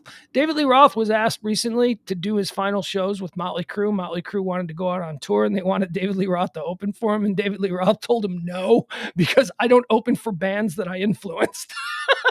That's pretty great. That's crazy. Okay. I was just given some very, very sad news. She didn't make 100. Breaking now. Nobody in the chat room has this yet. The legendary actress who delighted fans has passed away at her home in Los Angeles on Friday, December the 31st. Who are you talking about, Pugs? Betty White. Betty White has died. Even though Betty was about to be 100, I thought she would live forever, her agent Jeff Weechess confirmed to People. I will miss her terribly, and so will the animal world that she loves so much. I don't think Betty ever feared passing because she always wanted to be with her most beloved husband, Alan Ludden. She believed she would be with him again. While authorities could not confirm her identity at this time, LAPD told E! News they responded to a death investigation at 9:30 a.m. on Friday morning. So 9:30, so that's 11:30 this morning, just a couple of hours ago. 9:30 a.m. in California. We are currently there at the scene, and there is no foul play. There it goes. Now CNN's got it. Actress Betty White, dead at 99. Well, 2021 just had to take one more pound of flesh. Earlier this year, on January 17th, White took to her Instagram story Wow, she was just like January 17th is the birthday, so she's just under 3 weeks away from hitting 100. White took to her Instagram story to celebrate her 99th birthday. Would you believe it? She wrote, "It's my 99th birthday, which means I can stay up as late as I want without asking." Haha. Alongside her message, White shared a video clip from her long-lost series, The Pet Set. Hold on. This is just seems to be breaking now. So let me... Is she trending yet? Let's jump in. Let's see if she's... Oh, there she is. Now she's everywhere. All right. Trending. Betty White is trending. Ryan Reynolds is trending too, because Ryan Reynolds recently, there was just a thing. Hold on. So this was trending earlier today that I saw. Ryan Reynolds was trending earlier because he responded to a joke Betty White had made about being attracted to Ryan Reynolds. And he basically said that he was attracted to her as well. And that was earlier today. So let's see. Ryan Reynolds reacts to Betty White's joke about his longstanding crush on her. Okay, here it goes. Let's see what this was about. This was just from earlier this morning. Ryan Reynolds playfully called out the media for exploiting the details of his romantic life, specifically his past relationship with Betty White. Okay, this is a joke, just so you people know. Ryan Reynolds didn't actually have a relationship with Betty White. He just goes around telling people that he did. The 45-year-old shared his feelings via Twitter on Friday, shortly after White jokingly referenced Reynolds' unrequited love for her. Betty White tweeted, "I've heard Ryan can't get over his thing for me." She didn't tweet this. This is to People Magazine. "I've heard Ryan can't get over his thing for me," she quipped to People Magazine. "But Robert Redford is the one." All right, so that was her joke. He's no Robert Redford. Reynolds caught wind of White's comment and, to no one's surprise, decided to keep the joke running. "I'm absolutely sick of the media exploiting past relationships just to drive clicks," he quote tweeted the People article. Fans of Reynolds and White are well aware that the two have exchanged amusing banter over the years, since co-starring in 2009's The Proposal alongside Sandra Bullock. The actors have joked about their previous romance. Back in 2019, Reynolds shared a birthday post for the Golden Girls actress, whom he referred to as one of his exes. Okay. I mean, I don't know what to say. That's a sad one. Betty White was... Who didn't love Betty White? What a cool old lady, man. And, just on a personal note, Betty White always reminded me of my grandmother. My grandmother looked like Betty White. My grandma looked like her, and I always, whenever I saw Betty White, she reminded me of my grandmother. So for that reason, I always loved Betty White. But who didn't, right? I mean, and she was so mean. She was not in real life, like in the Mary Tyler Moore Show. She played the bad character. She played the one that nobody liked. She played the mean, evil character. She was kind of like, she hated Mary, and she was kind of duplicitous and shady. Now here we go. She's trending number 1 now. Actor and comedian Betty White has died at 99 years old. Her agent, Jeff Wittes, confirmed in a statement to People. All right. And on that note, I've never really got into the Golden Girls thing, though. I know that there's a lot of people younger than me. I think if you're like maybe 5-10 years younger than me, you maybe had a different experience with the Golden Girls. But the Golden Girls for me aired at a time when I was late teens, early 20s. And I think it was on Saturday nights. And so I have this pop culture hole, this pop culture blind spot for that particular show. And now everybody talks about the Golden Girls. And I'm like, yeah, I never watched it. I never saw it. And again, it was because I think it started on TV when I was like 18, and then it probably ran until I was in my mid 20s or whatever. And I was just doing stuff on Saturday nights. I wasn't sitting around at 8:00 on Saturday night. That's probably when I was taking a shower, or later when I was working in bars, or when I was working in a pizza restaurant, or whatever it was that I was doing. I was at an age where I wasn't sitting around on Saturday night at 8:00 watching TV. But if you were 10 years younger than me, if you were 9 years old, that might have been something that you watched. That might have been something you were into. Older people loved it.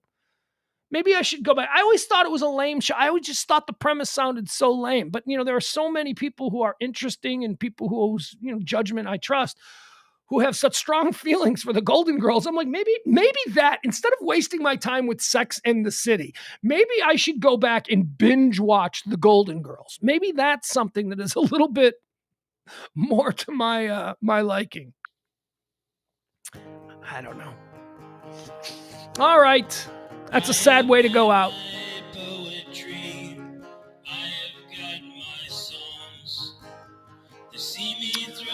In the lonely nights, Scooby-Dooby-Doo. I am like the dancing bear, trained to be the best. I am on a never-ending quest. Seems weird. It just seems I'm like in a bad spot now. I'm sad about Betty White. It's the new year.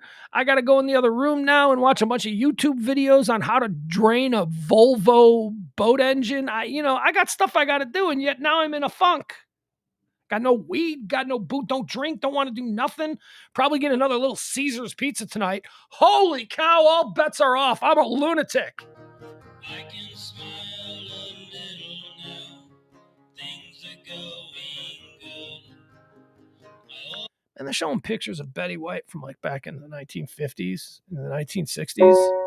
She was beautiful. She really was a beautiful woman. She was a good-looking lady, man. Always had to be on guard. That is understood. Don't know what we're doing tonight. Don't know. What are you doing, Pugs? Are you doing something on New Year's? I don't know. Stay tuned. Stay by the channel, as they say. I'll if you follow us on Facebook or Twitter or any of that stuff, I'll let you know. Maybe. I don't know. It has been a journey, a multi-answer test. I am on a never-ending quest. Boom, boom, boom, boom, boom, boom. I'm telling you, I could produce this up. So the next the next show that you'll absolutely 100% be able to count on will be Monday at noon. Without a doubt, we'll do it. I don't know that we're going to do Sunday night. I don't know that we'll do something tonight. If there is something big that happens, I want to jump on, and I feel like I want to cover something as it's happening live. We'll do that. I almost said, as we always do, but always, we've never done it. We've never done it yet. I've said I'm going to do it, but we just haven't done it. So, make sure you follow the show. Make sure you subscribe on YouTube and all that stuff. And on Facebook, you'll get info when you need it. The best is yet to come. Best to come. Best to come. I have found a different way, so baffling to some. Whoa, whoa. I I swear to God, I'd love to produce this up. Any local bands out there you want me to? I got a song for me. I got a heater for you, boy. You can get this song. We'll produce it up, put a full band, production values. Oh, it'll be great. got no guitar, that is all I need. I don't need no 401. I don't have the greed. April says, do a call-in show tonight. Well, here's the problem with the idea of doing a call-in show.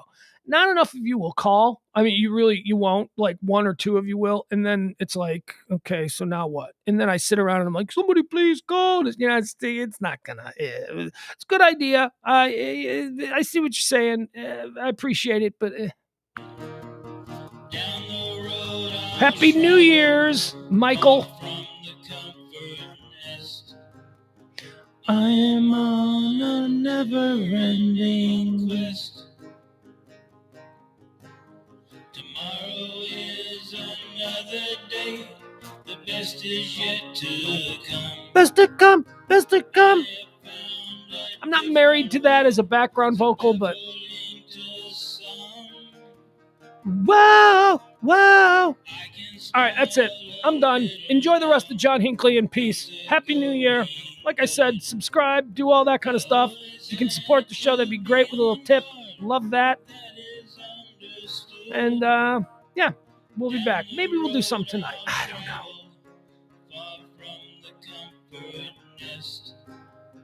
I am on a never-ending quest.